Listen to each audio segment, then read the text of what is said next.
On September 7th, we kicked off the presidential tour in Washington, and more than 150 alums, parents, and friends came together to meet Marty and his wife, Lynn. Later that month, we made stops in New York City and Boston, where more than 500 people joined us. We're excited that you're able to be with us today for both the special event of reunion and homecoming and the latest stop on the presidential tour. It's now my privilege to introduce our newly inaugurated president. Dr. Martin A. Schmidt began his tenure at RPI on July 1st, 2022. We legitimized it this Thursday with the official ceremony. Prior to coming to RPI, Dr. Schmidt served as the provost of the Massachusetts Institute of Technology, a lesser-known institution in Boston. Marty was also MIT's senior academic and budget officer. He was responsible for that institute's educational programs, as well as the recruitment, promotion, and tenuring of its faculty. He had been a member of MIT's Department of Electrical Engineering and Computer Science faculty since 1988, and also served as director of MIT's Microsystems Technology Laboratories and as associate provost. He was the Ray and Marie Estada Professor of Electrical Engineering and Computer Science and is a fellow of the Institute of Electrical and Electronics Engineers. A seasoned researcher, inventor, and entrepreneur, he holds more than 30 patents and has played a part in starting 7 companies. But the most important thing is that Marty got his start right here when he earned his Bachelor of Science degree in Electrical Engineering from RPI in 1981. He earned his master's degree in 1983 and his PhD in 1988, both from MIT, and both in electrical engineering and computer science. So it's now my honor to welcome home the 19th president of Rensselaer Polytechnic Institute, Dr. Martin Schmidt.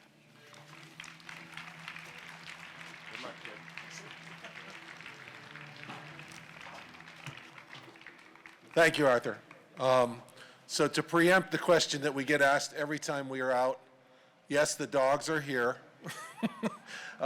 Lynn's got them right over here. The big guy is Easton and the little girl is Jofa. But don't pay attention to them until I'm done. No, it's really wonderful to be here at Reunion and Homecoming with so many of my fellow alumni. One of my fellow alumni that's here is Paul DiCrescente. Paul and I were on the first floor of Bray Hall freshman year. Paul went on to marry Lynn's identical twin sister, who's also here with her 2 dogs. Paul, raise your hand and wave. There you are. Class of '81. I'm really proud to be here in front of you during my first reunion and homecoming as president, and the first in-person celebration that RPI has been able to enjoy since 2019. There are a number of guests here that I want to acknowledge. You already heard from the Board of Trustees Chair, Arthur Golden, but other board members that are present here today, Linda Jojo, Mark Little, Kate Murtaugh, Curtis Prim, and Megan Mulder, who is here as the RAA president, and the number of the members of the senior leadership of RPI, Craig Cook, our general counsel, Prabhat Hajela, the provost, Robert Hull, the vice president of research, Peter Konworski, vice president for student life, Ernie Katzwinkle, acting vice president for administration, Curtis Powell, our vice president for human resources, and John Wexler, vice president for enrollment management, and Gary Czar, our interim vice president for strategic communications. So you'll find them scattered about. In addition, there are several members of the Institute Advancement and Alumni Relations team that really helped organize the weekend set of events. If RA, or if the Institute Advancement folks are here, just wave your hands so people can acknowledge all the work you've done. Thank you. Darlene's over there, and I see a few more hands. So thanks, the folks over there. And it says I should do last but not least my wife Lynn, but I already did my wife Lynn first. So Lynn, thanks for being here.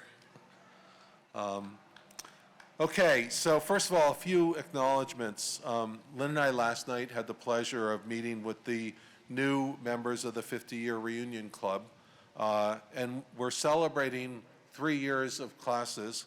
The class of 1970, how about a shout out for the class of 1970? Class of 1971, give it up. And finally, they're joining the class of 1972 as the newest members of the 50-year club.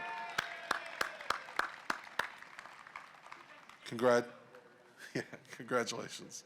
So let me just offer a few reflections. Some of this is redundant with my inaugural speech, so I'll try and be brief because I know you'd rather be amongst your friends and chatting.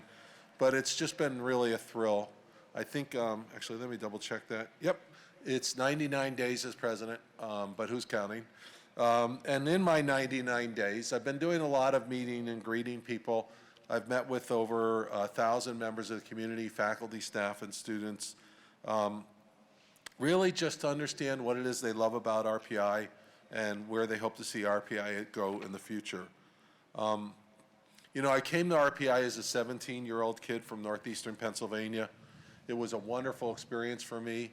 I left here in June of '81 to go to MIT to start my graduate program and stayed there for 41 years. But when the offer came to apply for this position, Lynn and I took serious stock of the opportunity, including visiting, without letting anybody know, visiting RPI in September of last year. And that was a very important moment for us in deciding to pursue this opportunity. What I found was just this beautiful campus transformed over the years since I left in '81.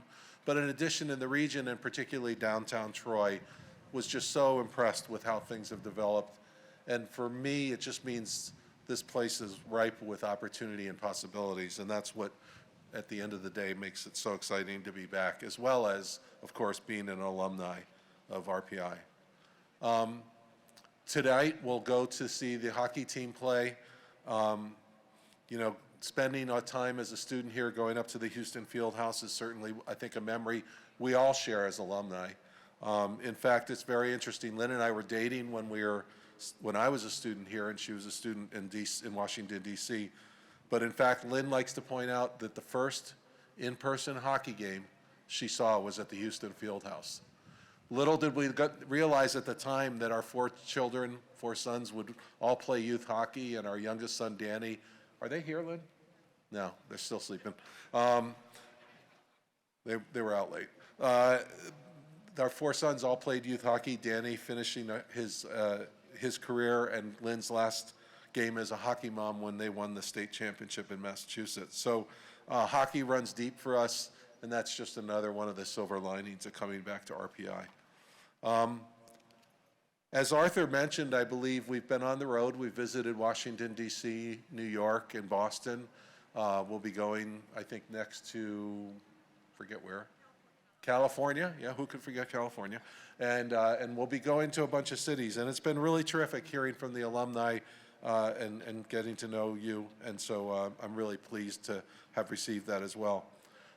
Just in quick, the four things that I like to share with the alumni when I'm on these tours, and now can share with you as members of the Capital Region, the four areas which I articulated in my inaugural address that I think are really important opportunities for us. One is, many of you know as alumni that RPI is an educational innovator.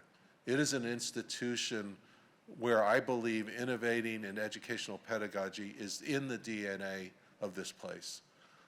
And one example of that, which I mentioned on Thursday, was that shortly after it was announced that I would be president of RPI, a colleague in the physics department at MIT contacted me and told me that when they learned at MIT that RPI had pioneered this new method to teach physics using a studio-based method, a bunch of MIT physics faculty came out here to observe it and copied it exactly at Cambridge, Massachusetts.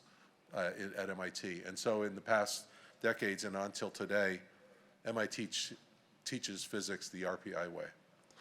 And that's just one example of a ton of innovations that this place has done.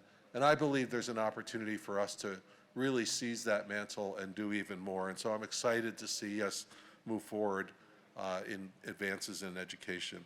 On the research side, I think we have tremendous opportunities. This is an institution that I think has the capacity, with the addition of more people, to do even more impactful research than we're doing. We recently announced a partnership with Mount Sinai in the newly established Center for Engineering and Precision Medicine. I'm excited about RPI extending its arm down to New York, as excited as I am about RPI extending its arm up to Lake George with the Darren Freshwater Institute. So these centers, but also the curiosity-driven bottom-up research and our opportunity to foster tremendously strong partnerships with industry are just a few of the things I see as opportunities. The third area that excites me, it excites me even more when I go into downtown Troy and see startup incubators and see startups that have come out of RPI growing in downtown Troy. That's exciting, and I think it's an important part of our mission, which is we can't have the great ideas that are developed on this campus not leave the campus and have impact in the world. And so developing the infrastructure to allow our faculty, allow our students to pursue their passion, perhaps creating a new startup or a nonprofit that brings their ideas out to have impact in the world. So translation, I think, is a big area. The fourth area that I like to talk about is what I call regional engagement.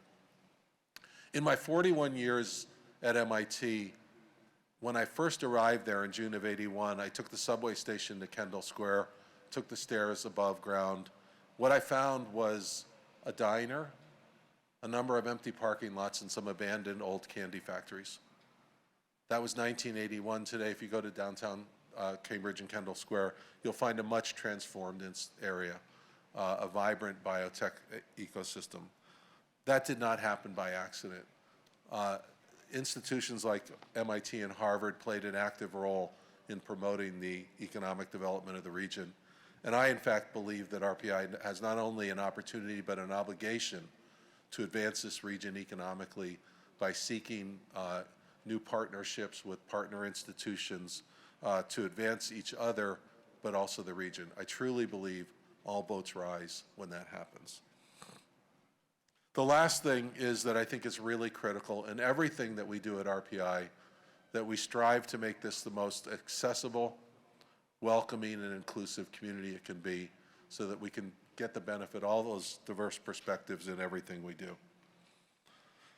So let me just thank you and say that one of the things I've said to everyone when I've met them on the road is I'm so excited to be your president.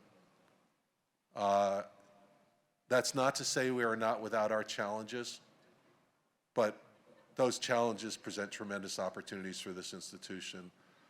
And as I've been going on my listening tour, and I like to say I hear the good, the bad, and the ugly, in the midst of the conversation about the ugly, some colleagues, some students, some faculty and staff have said to me, "Gee, Marty, are you still happy you took the job?" The answer is absolutely. Absolutely. This is a great institution with great potential. And what I like to say is RPI is a rocket ship on the launch pad, ready to set into orbit into all these exciting galaxies. We just need a little more fuel. And in that regard, I want to thank the community and you for your generosity and philanthropic support. More than 35,000 of you have supported the campaign with more than 185,000 gifts. We appreciate your continued support as we continue to strive towards a $1 billion campaign goal. I can tell you from where I sit after 99 days, that support is going to be transformative to the mission that I think we can all get excited about. So typically, as part of this program, I'd open it up to a few questions, but that would mean that we'd be competing with the delicious barbecue. So I'll terminate my conversations with this, but welcome the opportunity to get to meet you as we course through the next bit of time before Lynn and I have to depart for our next event. But thank you all for attending here. Enjoy the beautiful day, and thank you for the opportunity to lead this wonderful institution.